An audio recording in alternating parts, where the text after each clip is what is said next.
नमस्कार मित्रांनो, भटकंडी क्रॉसमध्ये आपलं स्वागत आहे. आपण आलो तर रत्नागिरीला. रत्नागिरी सिटीमध्ये आपण एक काकांची भेटणार आहोत. ते असं आंबे, काजू, वले काजू जसं सीझन वाईज येतात तिथे ते बिझनेस करतात आणि त्यांची माहिती आपण घेणार आहोत. तर पहा, काका रेट सांगतील दुकानाचं. सर्वात पहिलं तुमचं नाव काय का?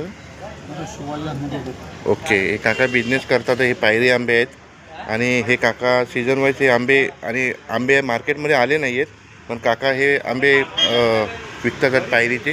तर काय काका रेट आहे साधारण? ओके, 1600 ते 2000 रुपये का रेट आहे पायरीचा. आणि ह्या कैऱ्या आल्या आहेत, तसेच वले काजू आहेत. हे वले काजूचं 2000 रुपये किलो आता सध्या चालू आहे, नंतर तर कमी येईल. ओके, म्हणजे सध्या रेट वले काजूचा 2000 रुपये किलोचा रेट चालू आहे. आणि वले काजूंना खूप डिमांड आहे. कोकणातला माणूस गरीब असला तरी 2000 किलोची भाजी खाऊ शकतो.